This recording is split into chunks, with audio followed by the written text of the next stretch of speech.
Good morning, students. Yesterday I told you how to do a graphical solution for a pair of linear equation.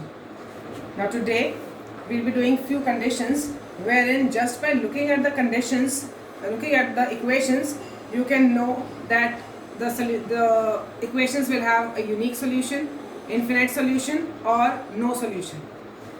Now yesterday we did that your graph can have a unique solution, and when it was having a unique solution, when your lines intersect.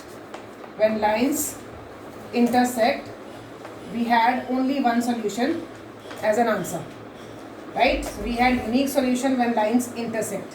When the lines were parallel, then in one of the example I showed you that there is no solution for the equation, isn't it? And last, when the lines coincide, then we were doing that the question will have, or equations will have, infinitely many solutions. This is what we had done yesterday. Once again I am repeating, when your lines were intersecting, you had one solution, that is called a unique solution. When your lines are parallel, then there is no solution for the equations. When your lines coincide, there are infinitely many solutions. Now,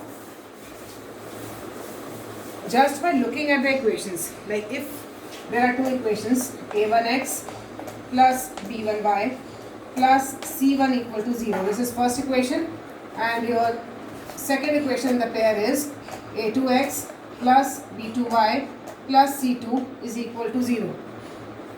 These are the general forms of the two linear equations in two variables.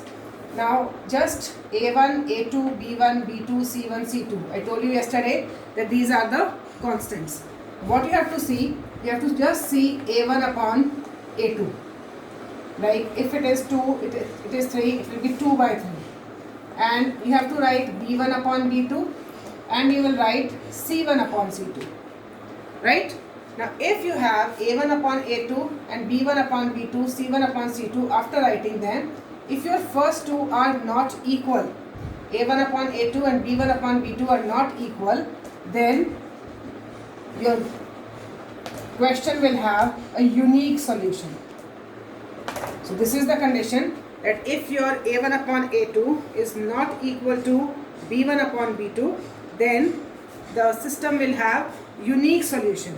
It is also called that the linear equation, the pair of linear equations is consistent. This is another name. It is consistent.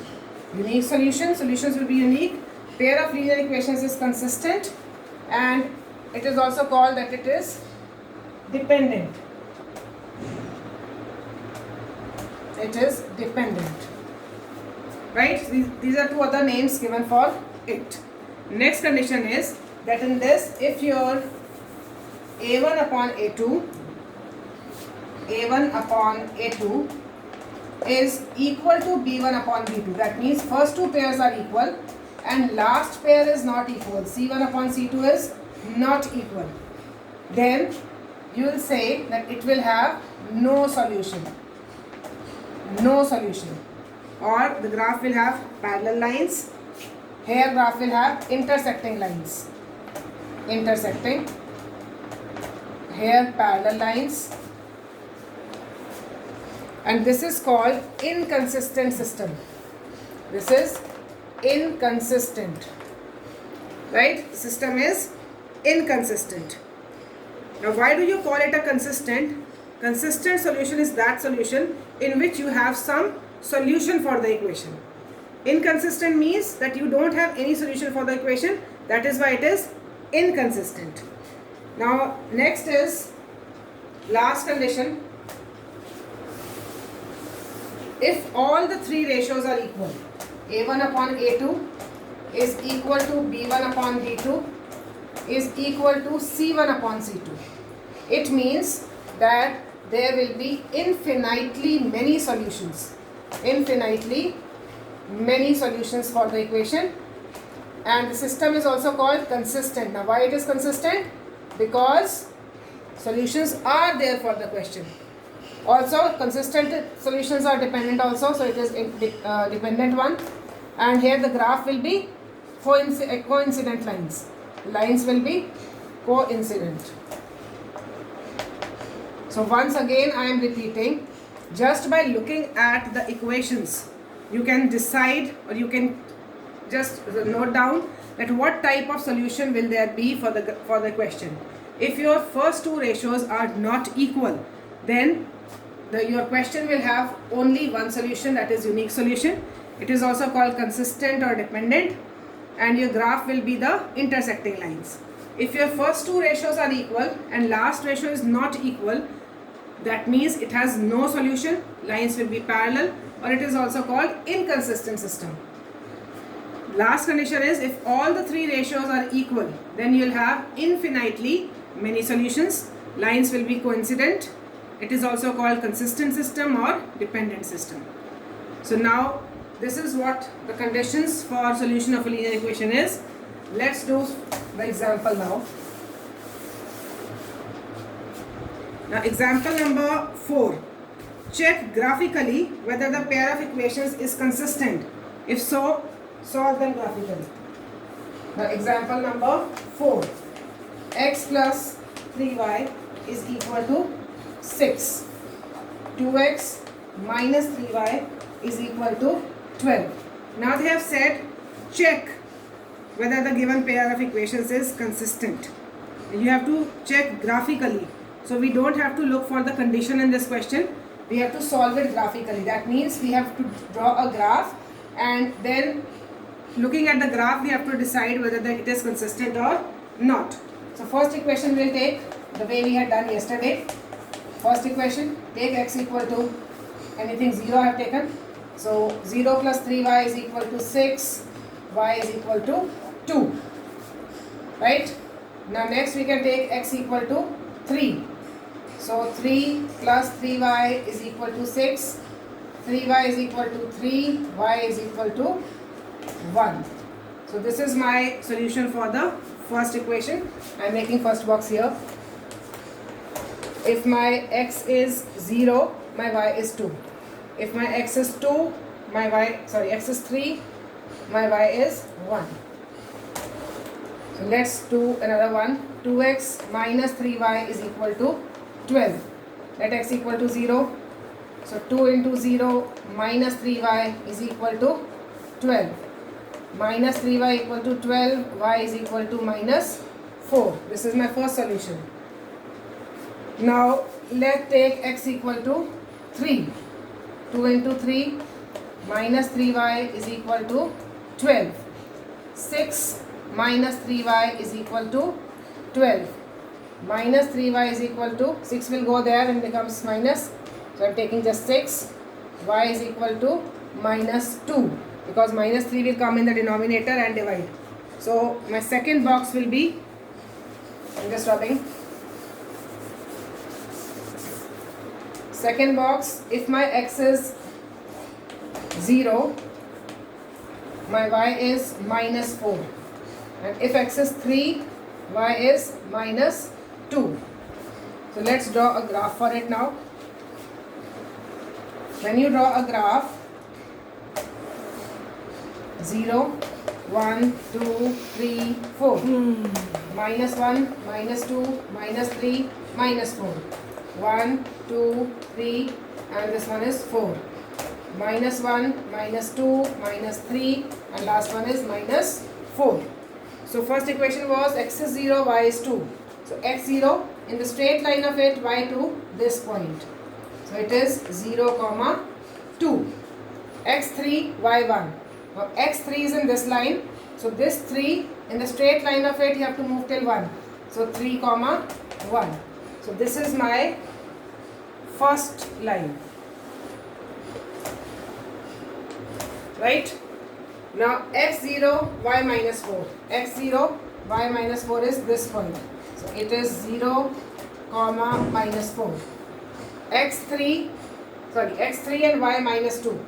x3 and y minus 2 in the straight line of it, point will be somewhere here. So x3, y minus 2. Draw the line again.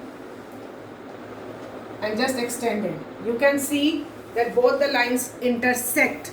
Now when both the lines intersect, what we did? Is it consistent system or inconsistent? When both the lines intersect, the system is consistent. So you'll write, yes, the system is consistent because both the lines are intersecting. And you can find the solution also from here. Wherever your lines are intersecting, this point will be your solution. Now, example number 5.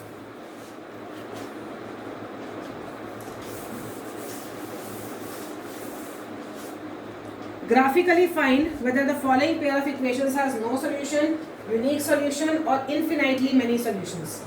Now your equations are 5x minus 8y plus 1 equal to 0. 3x minus 24 by 5y plus 3 by 5 equal to 0. Now if you look at these two equations carefully, this is 5x minus 8y plus 1. This is 3x minus 24 by 5y plus 3 by 5 equal to 0. Now one thing is that I should make solutions for both the equations. I'll make two boxes taking different values. Or if you just tax your brain and see this equation, second one. Now if I see this equation carefully and if I multiply this whole equation by 5 upon 3, just see the second equation. If I multiply it by 5 by 3, what will be my answer? When you multiply this, it will be 5x. When you multiply 5 by 3 into this, it would be 5 cancel, 3 8s are 24. When you multiply this and this, all the terms will cut and you will get 1. So you can see first equation and this equation will be same. Right? So when both the equations are same, 5 by 3 we have just used as a constant. So when it will go there, it will become 0 only. That means both the equations are same. When both the equations are same, that means your solutions will also be same. When your solutions are same, that means you will have infinitely many solutions. All your lines will coincide. When both the solutions are same for both the equations, that means your lines will coincide and you will have infinitely many solutions for this question. So again, your system will be consistent. Right?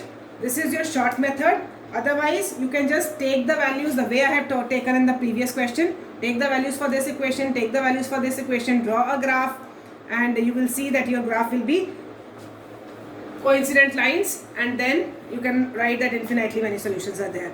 So I have just done it to show you that immediately by looking at it also you can see. Now question number 1 of exercise 3.2. It is form the pair of linear equations and find their solutions graphically. So I will be discussing just the questions. Few questions I will be discussing. You will be doing it on your own afterwards. Question number 1. 10 students of class 10 took part in a mathematics quiz. Now, in a maths quiz, 10 students were there who took part. Number of girls is 4 more than the number of boys.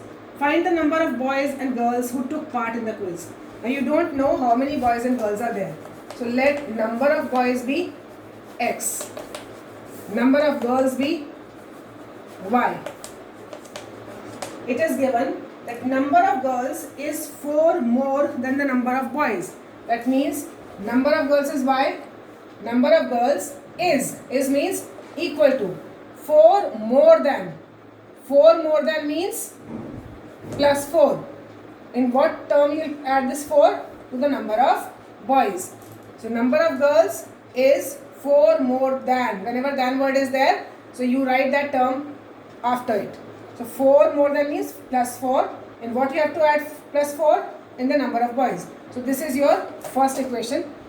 And then it is given that total students are 10. That means your x plus y is equal to 10. This is your second equation. Here, first equation you can just change and make of this form. It can be minus x plus y is equal to 4. In this form only we can write. Now my x will shift here, it will become minus x plus y equal to 4. So these two equations are there and you have to draw the solution graphically. So that graphically I am not going to tell you, you will draw on your own. First make the box for this equation, make the box for this equation by taking values and then draw the graph. Second part of the question, 5 pencils and 7 pens together cost rupees 50. Now 5 pencils and 7 pens cost rupees 50. This is first, second part. So let the cost of pen be x. We don't know the cost of pen, so let it be x. Cost of pencil is equal to y. Now it is given, according to question, 5 pencils are bought, so 5y plus 7 pens, 7x, together cost rupees 50. So 5 pencils and 7 pens cost rupees 50. Then 7 pencils, 7y, 5 pens, 5x, together cost rupees 46. So this is your second equation. Again you have to draw the graph and you have to find the cost of one pen and one pencil. Now what you will be doing, again you will be finding solutions for this equation, make a box, find solution for this equation, make a box.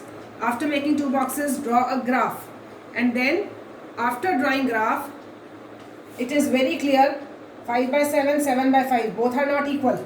See, 5 by 7, a1 upon a2, b1 upon b2 is 7 by 5. These are not equal. That means we know it is a unique solution. So one answer will be there. So how will you do it? When you draw a graph, you will get somewhat intersecting lines. Wherever your line intersect, that point you will find and that point will be your answer. Wherever x is there, it will be a cost of pen, and whatever y will be there, it will be the cost of pencil. Am I clear? Again I am repeating the question. Cost of pen we have taken as x, cost of pencil we have taken as y. According to the question, 5 pencils are bought, 7 pens are bought, and together they are costing rupees 50. So 5y plus 7x equal to 50. Then 7 pencils and 5 pens are bought for rupees 46. So 7y plus 5x equal to 46. They have asked find graphically the cost of one pen and one pencil. Graphically means you have to draw a graph first. So for drawing the graph, find solutions for this equation, and make two boxes. Then draw the graph. Now when you draw the graph, it is very clear. Just now I have told you the conditions that when a1 upon a2 is not equal to b1 upon b2, a1 upon a2 5 by 7, b1 upon b2 7 by 5, both are not equal. So obviously it is a unique solution. So wherever your lines intersect, the point of intersection you will take, and you will just see point of intersection wherever it is coming on x-axis and on y-axis. Wherever it is coming on x-axis, that is the cost of one pen, and wherever it is coming on y-axis, that is the cost of one pencil. So this was your question number 1. Now question number 2. Question number 2 is very simple, very easy, comes in 2 marks or 1 mark. On comparing the ratios, find whether the following lines representing are intersecting at a point, parallel or coincident. So just one part I am doing, rest of the parts you will be doing yourself. 5x minus 4y plus 8 equal to 0. 7x plus 6y minus 9 equal to 0. Now on comparing the ratios, so a1 upon a2, b1 upon b2, c1 upon c2. You will write these. So a1 upon a2 is 5 by 7 minus 4 by 6, and this is 8 upon minus 9. So if any cutting is there, you can just reduce it to the lowest term. So minus 2 by 3. Right? Now just see, 5 by 7 is not equal to minus 2 by 3. First two ratios are not equal. That means it is intersecting. Intersect at a point. So you just write by looking at the ratios. Intersect at a point. Okay? Next of the two parts you will do yourself. Question number 3 is also same, just the name is changed. So question number 3 also one part I will be doing. On comparing the ratios, find whether the system is consistent or inconsistent. So it is 3x plus 2y is equal to 5, 2x minus 3y is equal to 7. Again a1 upon a2, b1 by b2, c1 by c2. 3 by 2, 2 upon minus 3 and 5 by 7. You can see first two are not equal. When not equal, that means unique solution, intersecting at a point, or consistent. So this will be consistent. So question number 3 you can do yourself. Question number 4 is also same. Question number 4, again you have to just check whether the system is consistent or inconsistent. Same as question number 3. And if your answer comes out to be consistent, then you have to draw the graph for it, the way we have done in exercise 3.1. So just understand all these concepts carefully and do question number 1, 2, 3 and 4 as homework. Complete it in your notebook. Thank you so much.